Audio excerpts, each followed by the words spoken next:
Olá, tudo bem? Então vamos continuar lendo o livro Museu Vivo do Fandango. Lembrando que o Museu Vivo do Fandango, a organização de Alexandre Pimentel, Daniela Gramani e Joana Correia, autor convidado Antônio Carlos Diegues. A pesquisa foi de Alexandre Correia, Daniela Gramani, Dauro Marcos do Prado, Edmundo Pereira, Joana Correia, Oswaldo Rios e Rogério Golim. As fotografias de Felipe Varanda. E a realização, Associação Cultural Caburé, Rio de Janeiro, 2006.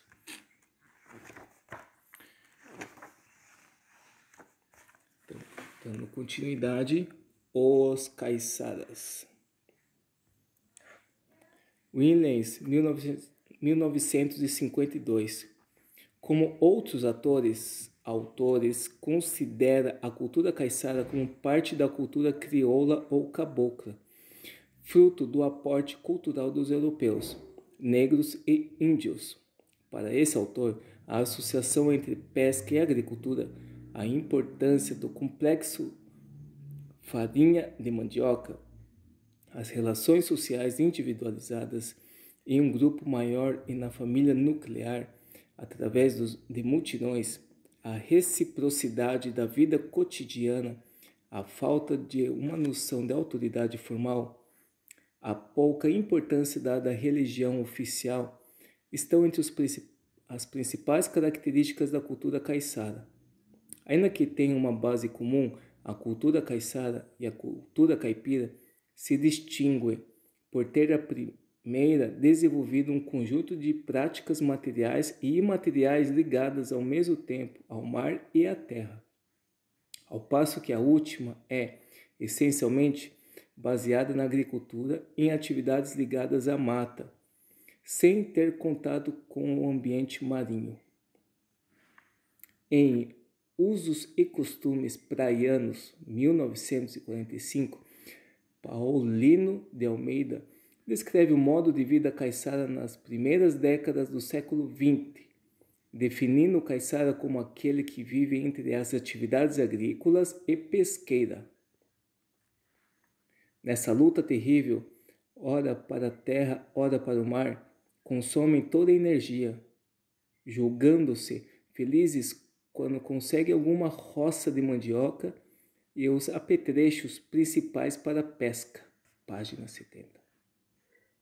Naquela época, os moradores da região preferiam viver em seus sítios litorâneos, locais de moradia, produção e sociabilidade, a viver nas pequenas cidades, a tal ponto que, no final do século XVI, as autoridades forçaram, sob pena de multa, os donos de sítios a construir uma casa na cidade. Petrone, 1966. Paulino de Almeida descreve o caiçara como um artesão hábil, homem que toca todos os instrumentos, como vulgarmente se diz, pois a necessidade de fazer a própria canoa transformou-se no hábil carpinteiro da ribeira, mestre de construções navais, levando-o a realizar os trabalhos concernentes à arte, como a casa que mora, o tráfico para a farinha, artigos de cerâmica, tecimento de palhas para coberturas, esteiras de piri, violas e até violinos, caixas delicadas e uma infinidade de objetos de uso doméstico. 1945, página 71. O mesmo autor descreve o vasto conhecimento que o caiçara tem do mar e da mata, sobretudo no que diz respeito à previsão do tempo, fundamental para a pesca, através de sinais como o tipo de vento, de nuvem, de maré, de corrente marítima, de fases e posição da lua.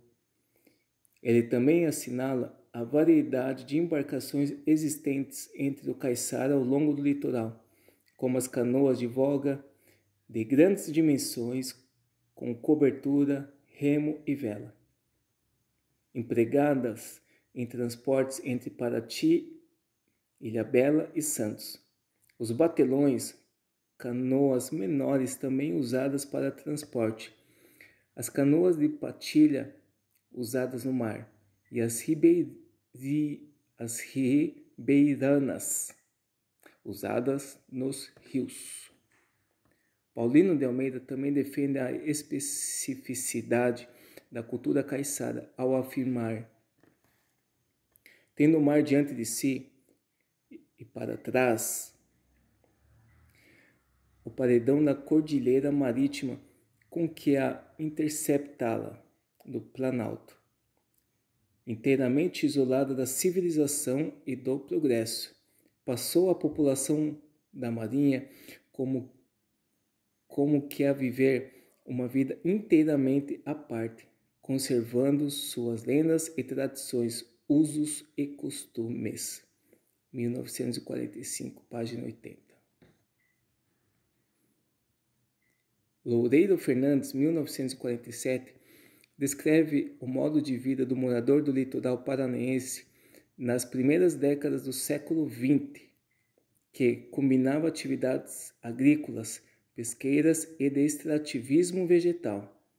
Descreve suas casas como cabanas cobertas por folhas de palmeira, guaricana e indaiá, colocadas sobre ripas feitas de jaguatirão. As paredes externas eram também feitas de folhas de palmeira e as divisões internas de esteiras de piri. O chão era de terra batida, onde se penduravam as chaleiras e caldeirões. Posteriormente, as cabanas foram substituídas por casas feitas de tábua de pino. O autor menciona também as habilidades temporárias feitas nas praias, onde a família passa uma temporada de verão pescando. Loureiro Fernandes afirma que os moradores faziam suas roças em terrenos distantes de suas casas, que, em virtude de seus mistérios de pescador, devem ficar vizinhas das praias. 1947, 24. Esses locais são chamados de sítios e, nas clareiras abertas da mata, levantava-se um rancho onde os caiçaras se abrigavam durante as atividades agrícolas, quando não se dedicavam à pesca.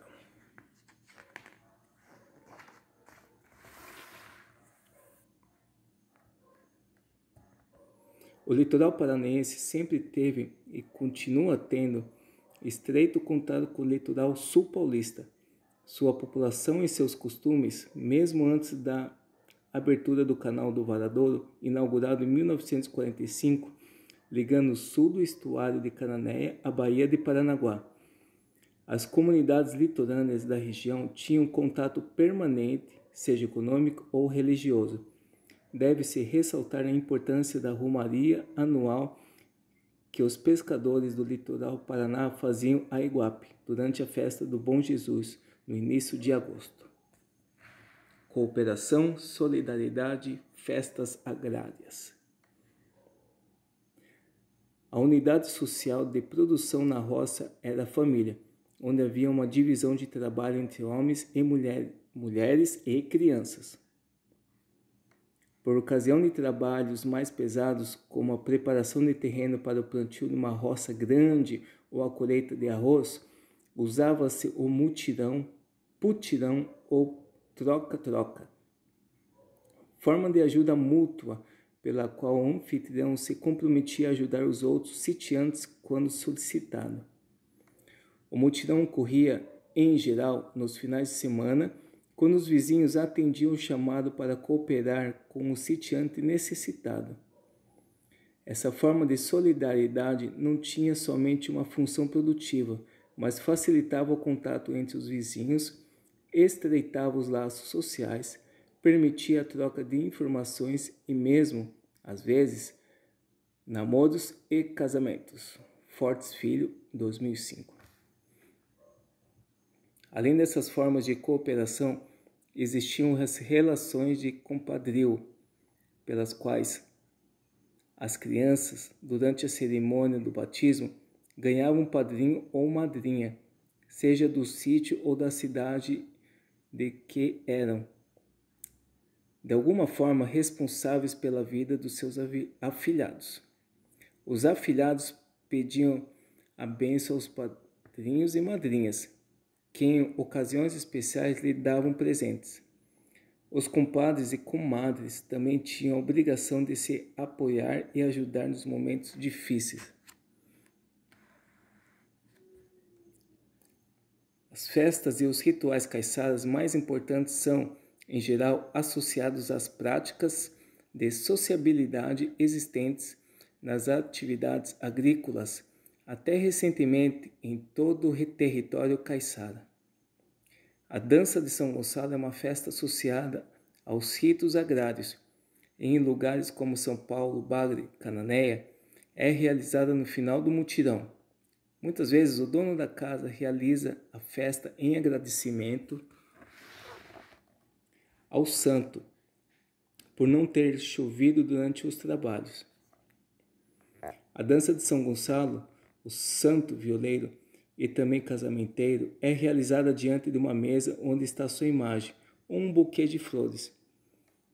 Quando não se tem a imagem, os pares formam um círculo que gira da esquerda para a direita. A pessoa que fez a promessa em seu parceiro deve se postar à frente da imagem na formação da roda. À medida em que os violeiros tocam, os pares vão formando um círculo concêntrico, fazendo uma reverência quando chegam ao altar. Cada par então se retira sem dar-lhe as costas. Scarpim, 1991. Também ao final do mutirão, mas também em muitas outras ocasiões, dançava-se em muitos lugares, ainda se dança o fandango. No litoral sul paulista e norte paranaense, em fins de semana e dias especiais à noite, os fandangos ocorriam soltos. Bailes animados por violas, cavaquinhos, rabecas, pandeiros, violões e adufos. Nas casas dos moradores da vila, dos mais pobres e aos mais afastados. Havia um rodízio em cada final de semana, ora na casa de um, ora na casa de outro. Quase sempre o dono da casa assumia as despesas da festa, a bebida e a comidoria.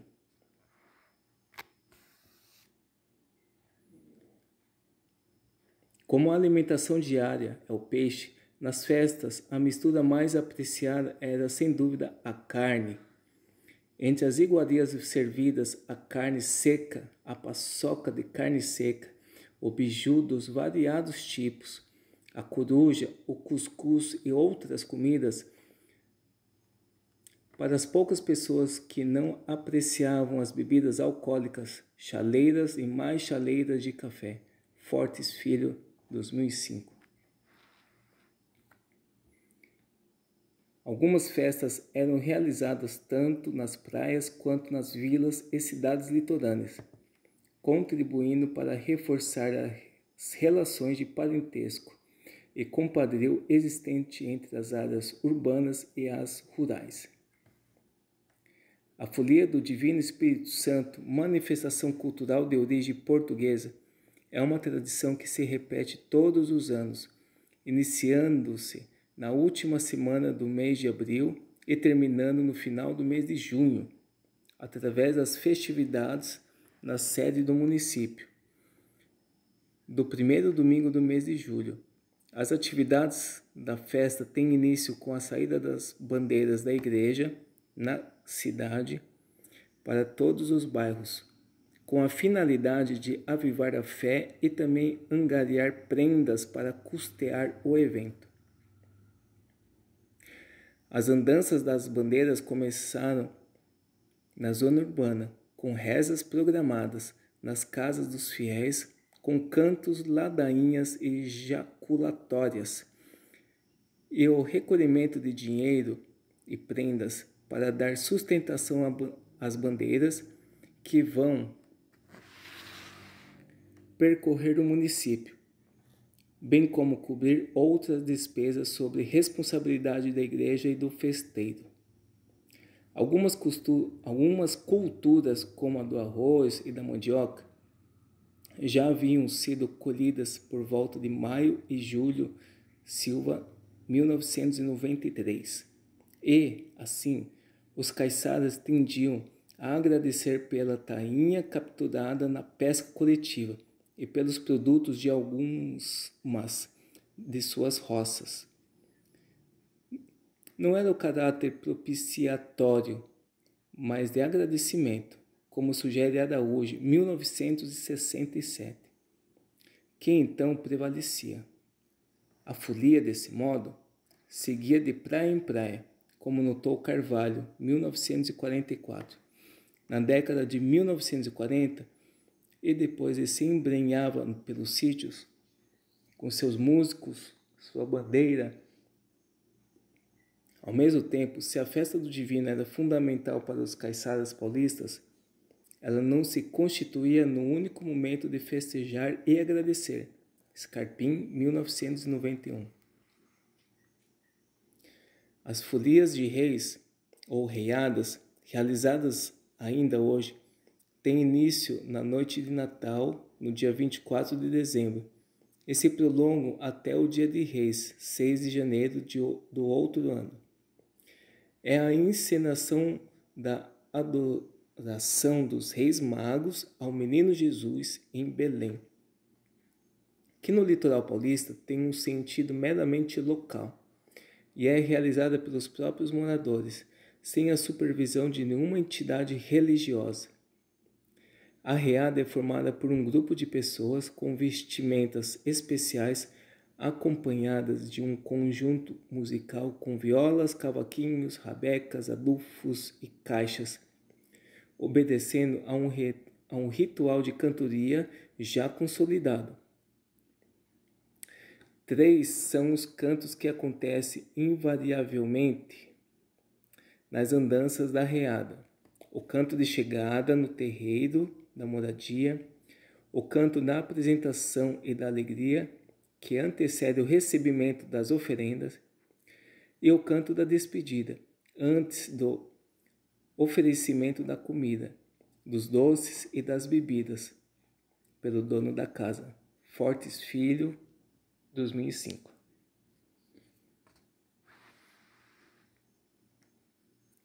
A maior festa religiosa no litoral sul de São Paulo é a festa do Bom Jesus de Iguape, que tem uma importância muito grande para o caiçara. O achado da imagem do Bom Jesus se deu no ano de 1647, na praia do Una, na região da Judeia, no litoral de Iguape. A imagem foi encontrada pelos moradores da praia e trazida para a cidade de Iguape. Desta data em diante, teve início a tradição das festividades que trazem para esse centro de peregrinação um número considerável de pessoas. São os romeiros da região e de fora da região. Os sarracimanos, moradores de Serra Acima, que vêm agradecer e renovar as esperanças de uma vida melhor. É um acontecimento que atrai grande parte da população católica da zona urbana e da zona rural do município de Iguape.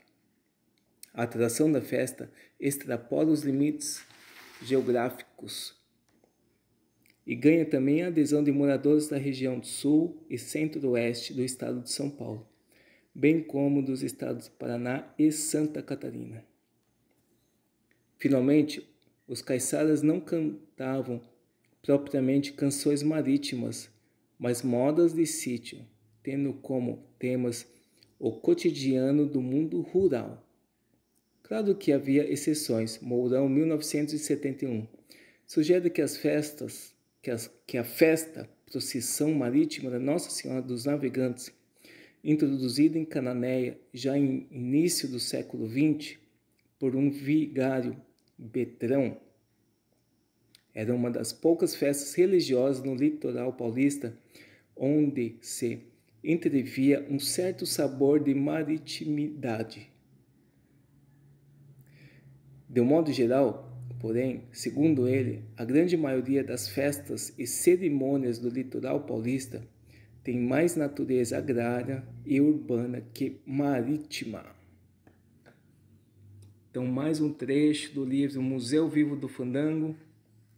Se você gostou, se inscreva no meu canal e até o próximo vídeo, onde daremos continuidade à leitura do livro Museu Vivo do Fandango.